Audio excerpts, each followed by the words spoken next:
voiture 100% thermique, toujours assez dynamique mais sans faire exploser son malus. On va voir si c'est encore possible aujourd'hui en 2026 dans ce nouveau numéro d'En route pour demain.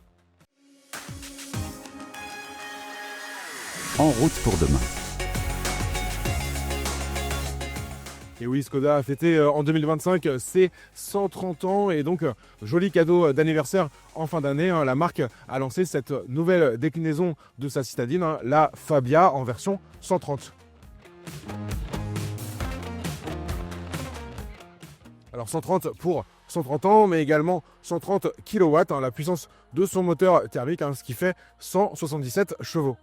Et oui, cette version 130, elle va venir en fait chapeauter la gamme de la Fabia. Elle vient se passer au-dessus de la finition Monte Carlo, qui était jusqu'ici la finition la plus haut de gamme. L'idée, c'est de combler un manque, en fait, une espèce en voie de disparition, les petites sportives en façon GTI qui sont plus proposées en raison notamment du malus CO2. Et oui, avec la hausse importante du malus CO2 en 2026, cette Fabia 130, elle reste quand même dans les clous avec un malus qui peut aller de 740 à 818 €. Donc en résumé, l'objectif de ce modèle, c'est de trouver un compromis, c'est-à-dire une puissance qui reste quand même mesurée pour limiter ses émissions de CO2 et rentrer dans une équation de budget de gens qui souhaitent avoir quand même une citadine assez dynamique.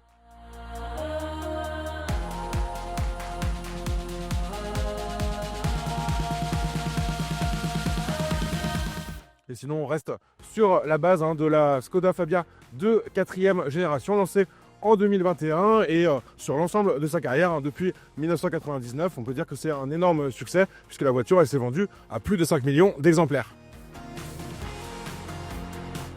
Cette Fabia 130, elle reprend finalement la base de la Fabia Monte Carlo et elle ajoute quelques petits détails design pour la rendre plus sportive. On va noter notamment des petits badges 130 sur l'aile à l'avant ou encore à l'arrière pour bien montrer comme ça cette date anniversaire et cette puissance. Même si ce modèle il reste plutôt sobre, on n'a pas l'impression de faire vraiment face à une sportive. Il y a deux détails qui vont montrer son petit ADN comme ça GTI. Les étriers de frein rouge et puis la double sortie d'échappement à l'arrière.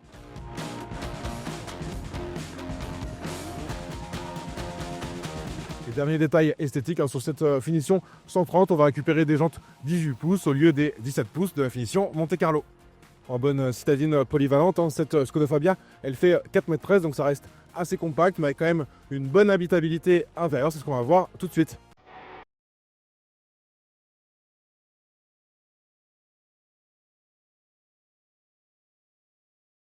Voici à bord de cette nouvelle Fabia 130 et un peu comme à l'extérieur, on va avoir peu de détails supplémentaires, mais ils sont quand même notables, particulièrement la sellerie spécifique à cette finition avec ce joli petit motif et sinon une ambiance assez imitation carbone, même chose pour le côté sportif. On conserve sinon un très bon rapport entre le gabarit du véhicule, je vous le disais, à peine plus de 4,10 m à l'extérieur, mais on a quand même de la place à bord et puis surtout un volume de coffre de 380 litres. Finalement, si on compare avec une Clio passée à l'hybride et qui doit sacrifier du volume de coffre pour justement loger la batterie, on reste quand même sur une dimension très correcte sur cette Fabia 100% thermique.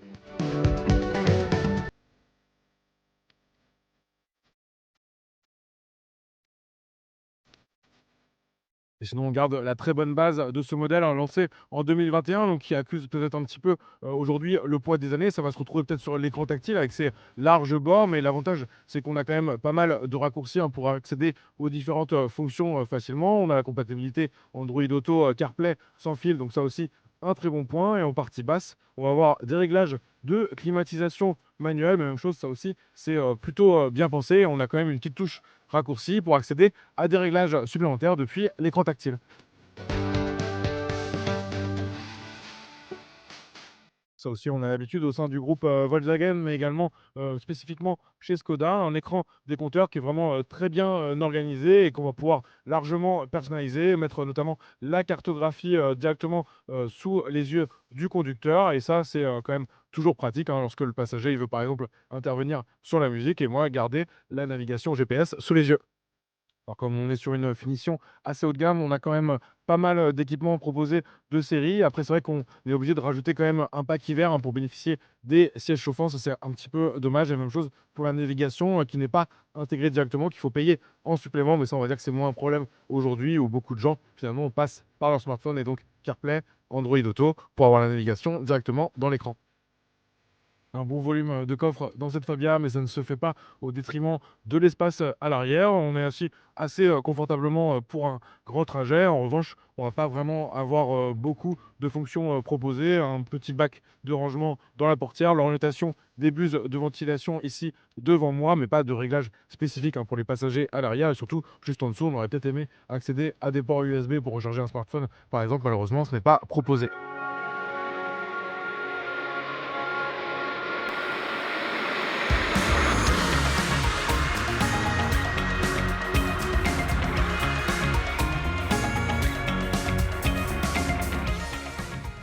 Et oui, cette motorisation 100% thermique, elle est finalement devenue assez rare en 2025 sur le marché des ventes de voitures neuves.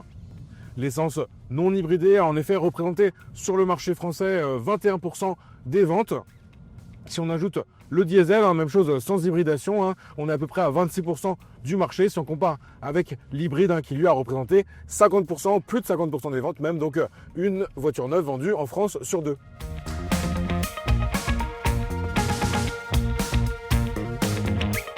C'est d'ailleurs ce qui frappe quand on prend le volant de cette Fabia 130.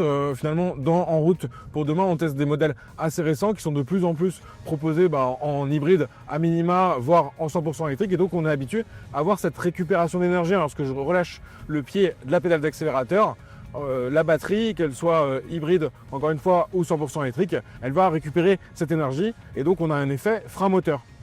Ici, on perd complètement cet aspect-là. La voiture, elle va garder en fait un esprit roue libre quand je vais relâcher le pied de l'accélérateur. Et puis surtout le sentiment de légèreté. Donc encore une fois, une architecture simple de motorisation thermique. Donc pas avec une batterie, qu'elle soit petite pour de l'hybride léger ou très importante bien sûr pour du 100% électrique. Sur cette Fabia 130, le poids il va rester assez contenu, 1,3 tonne, ce qui est assez faible aujourd'hui, et un petit peu moins ou un petit peu plus selon la finition, les options choisies.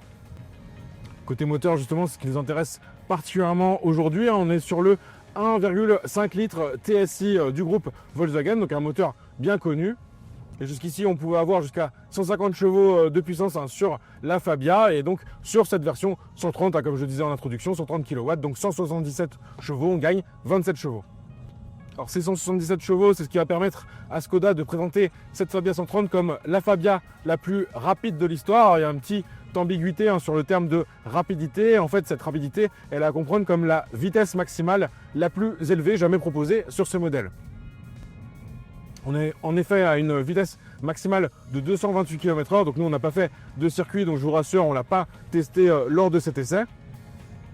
En revanche, et je pense que c'est important à souligner, on perd un petit peu en temps sur le 0 à 100, on est à 7 secondes 7, et donc ça c'est un petit peu moins bien que l'ancienne Fabia RS qui affichait elle une puissance de 180 chevaux.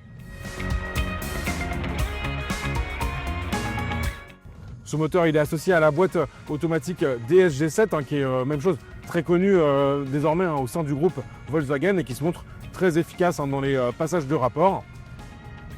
Et en basculant le levier vers l'arrière, on va passer la boîte en mode sport, donc avec des passages de rapport qui vont un petit peu plus monter dans les tours.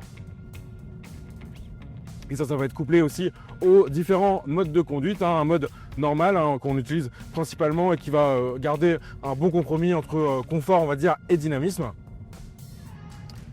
Un mode éco si on souhaite limiter la consommation, on en reparlera, mais pour l'instant on est sur des niveaux de consommation assez élevés sur cette motorisation 1,5 litre 177 chevaux.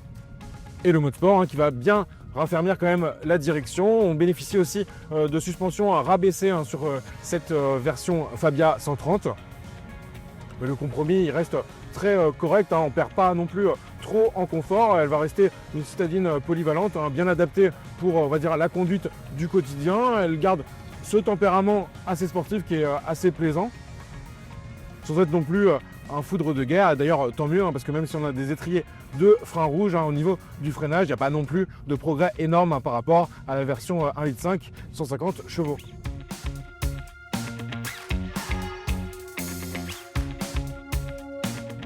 un moteur thermique de plus en plus rare donc, et c'est le cas aussi du frein à main manuel dont je dispose à ma droite. Et c'est ce qui rend vraiment ce modèle plaisant, à retrouver des technologies assez anciennes aujourd'hui, mais qui fonctionnent très bien et puis qui peuvent correspondre aux attentes d'un certain public. On est sur la finition la plus haut de gamme, on a quand même un pack d'assistants de conduite, donc on va avoir le traditionnel régulateur de vitesse adaptatif qui est quand même aujourd'hui l'idéal sur les longs trajets. Et sinon, sur les alertes obligatoires depuis récemment sur les voitures neuves, dès que le véhicule il redémarre, il va rétablir, on va dire, l'alerte de survitesse et de franchissement de ligne. La même chose, on accède facilement à un petit menu pour les désactiver à chaque démarrage. Alors comme je vous disais, un comportement très dynamique, mais on n'est quand même pas sur un tempérament de GTI ou de petite sportive à l'ancienne. Par exemple, sur la sonorité à l'échappement, quand je passe en mode sport, bien sûr, on va entendre d'autant plus le véhicule lorsque je vais réaliser une accélération. Mais on n'a pas, par exemple, les petits effets de pétarade ou de ratata à la levée de pied qui sont quand même assez caractéristiques de ces petites bombinettes dont on avait l'habitude par le passé. On va quand même disposer des palettes au volant, donc en mode boîte séquentielle que j'active facilement en basculant le levier sur la droite ou en enclenchant directement les palettes. Et pour revenir en mode automatique, il me suffit de rester appuyé sur la palette de droite.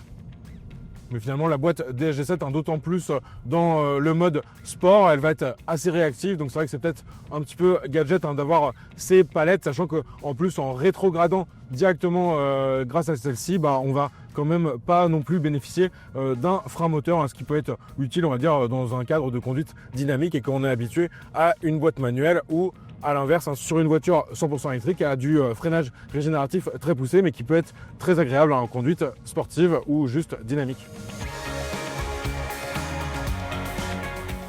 Alors l'année 2025 a été très chargée en actualité pour Skoda. On fait le point avec son directeur général France.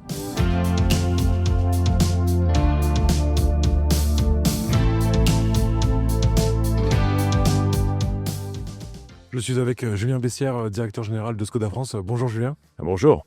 Donc on teste aujourd'hui cette Fabia 130 pour sa puissance, comme on l'a vu, mais aussi pour un anniversaire assez marquant cette année pour Skoda, c'est ça? Ouais, beaucoup d'anniversaires, en fait, beaucoup de dates à célébrer pour Skoda, effectivement. 130 ans, d'abord, c'est 130 ans de la marque. Mais aussi 125 ans, c'est 125 ans de notre division Skoda Motorsport, mais on fête aussi d'autres anniversaires, puisque c'est par exemple les 30 ans de notre modèle fétiche, l'Octavia. Donc ouais, beaucoup de dates à célébrer pour Skoda. Et là, on est entouré de modèles un peu marquants, c'est ça, du sport automobile? Oui, on est entouré de modèles qui ont marqué l'histoire de Skoda. On a ici la Škoda Popular, on a ici effectivement la 130 RS aussi, voiture de rallye assez mythique, et puis effectivement notre Škoda WRC aussi qui a marqué l'histoire du rallye avec de très très nombreux titres. Voilà, donc une longue histoire de tradition automobile sportive aussi chez Skoda. Bon, des anniversaires, mais aussi on conclut une année 2025 qui a été assez importante pour la marque. Vous pouvez nous rappeler un petit peu justement quelles ont été les principales étapes dans cette année? Oui, à double titre. Enfin, en tout cas, Skoda pour la marque, c'est une grande année 2025, puisque d'abord c'est une année où au niveau international, la marque refranchit le cap du million de voitures vendues, 1 043 000 voitures vendues. Donc la marque continue à s'internationaliser avec un grand succès en Europe qui est notre berceau, mais aussi un grand succès en Inde où on passe le cap des 70 000 voitures. Et puis en France, effectivement, là aussi un grand succès puisqu'on bat plusieurs records. Pour la première fois, nous passons le cap des 50 000 voitures vendues sur une année civile. Ça, c'est une vraie victoire. Et plus de 3% de part de marché, et ce qui nous permet de nous installer solidement dans le top 10 des marques les plus vendues, puisque nous sommes 8e à la fin de l'année 2025. Aujourd'hui, on teste une voiture 100% thermique, ce qui est devenu peut-être un peu inhabituel dans l'offre automobile actuelle. Mais quand on voit finalement le retour en arrière un peu de l'Europe sur 2035, vous, votre réflexion, c'est il y a encore une place quand même pour le thermique là, dans ces prochaines années? Définitivement. En fait, Skoda aujourd'hui ne s'interdit rien et c'est aussi l'avantage d'une marque qui va bien, d'une marque qui continue à investir sur toutes les énergies. Effectivement, on a réussi une très belle percée, par exemple, sur l'électrique, puisque Skoda s'est installé à la 2e place des voitures électriques les plus vendues avec Elroq en 2025 en Europe. Et puis en France aussi, un grand succès, notre nouveauté qui vient compléter la gamme électrique qu'on avait déjà avec Enyaq. Mais effectivement, il y a encore une place pour le thermique, il y a encore une place pour les petites voitures et Skoda fait rien comme les autres finalement avec cette Fabia 130 RS, et on prouve qu'avec une petite voiture thermique, on peut avoir des émissions de CO2 encore extrêmement contenues, une voiture vitaminée finalement, mais qui garde un malus extrêmement contenu d'ordre de 700 € grâce à des émissions de CO2 d'ordre de 125 grammes. Et on sait que le contexte en plus en France, vous vendez bien sûr en Europe ce véhicule, mais en France avec le malus CO2 qui va encore se renforcer l'an prochain. Typiquement, l'an prochain, un modèle comme la Fabia 130 sera encore possible de l'avoir au catalogue ou le malus deviendra peut-être un peu insurmontable? On espère, on connaît la feuille de route, hein, désormais, c'est l'avantage, c'est qu'on sait qu'effectivement, il y a une sévérisation d'année en année d'environ 5 grammes des malus, donc on sait où on sera, mais on sait aussi que, par exemple, l'année prochaine, une voiture comme la Fabia 130 sera encore dans des niveaux de malus, on va dire, acceptables, mais néanmoins, on s'interdit rien, on continue à investir sur toutes les motorisations, on continuera à investir sur les motorisations essence, mais aussi sur les motorisations hybrides, toute forme d'hybridation dans les années à venir. Justement, on voit aujourd'hui que cette hybridation, elle prend énormément de place sur le marché. On est pratiquement à une voiture neuve vendue sur 2 sur le marché français. Là-dessus, il va y avoir des arrivées de nouveaux modèles, on va dire, avec une motorisation peut-être hybride non rechargeable qui manquait, on va dire, dans le panel de solutions proposées. Alors des hybrides non rechargeables, on en a déjà sur la gamme, hein, on en a déjà sur nos gammes superbes, on en a déjà sur nos gammes Kodiaq notamment, mais effectivement, on va continuer aussi à investir sur toutes les formes d'hybridation, sur différents modèles dans les mois et années à venir. Ouais. D'accord. Et puis vous l'avez dit, ce joli succès pour l'Elroq, peut-être pour l'électrique de Skoda en général. En 2026, il faut s'attendre encore à des nouveautés et une montée en puissance de Skoda aussi sur le 100% électrique. Bien sûr, en 2026, on lance 2 produits qui sont extrêmement importants pour nous. On lance Epic. Donc Epic, c'est un petit SUV urbain de 4,16 m avec un très grand coffre, une grande autonomie. Donc là, on attend un grand succès parce que je pense qu'il inaugure complètement aussi le nouveau design, le nouveau langage stylistique de Skoda qu'on appelle le moderne solide. Donc un véhicule extrêmement bien équipé, compact avec toutes les astuces qui font qu'une Skoda aujourd'hui est désirable. Et puis, on lance aussi son grand frère, son très grand frère, même dirais-je, avec le Skoda Peak, cette fois, 4 mètres, plus de 4,85 m, 7 places en tout électrique, une offre quasi unique sur le marché. Et donc, oui, on fonde, encore une fois, beaucoup d'espoir sur ces 2 nouveaux modèles très importants pour le développement de Skoda en France, en Europe et dans le monde. D'accord. Ouais, merci beaucoup, Julien. Merci.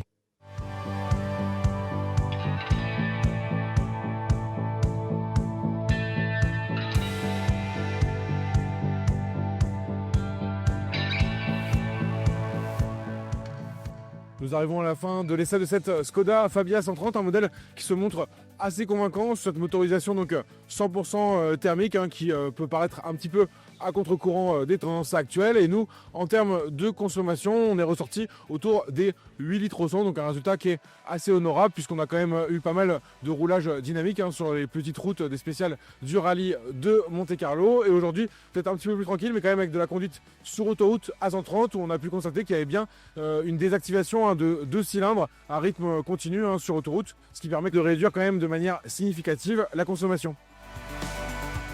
On a quand même eu plaisir à retrouver un modèle donc avec un poids assez limité, ce qui va être un bon point d'ailleurs sur le critère du malus au poids. Ce modèle, il y échappe totalement, même si le seuil il est désormais redescendu à 1,5 tonne et donc à 1,3 tonne. Cette Skoda Fabia, elle en est quand même pas très loin.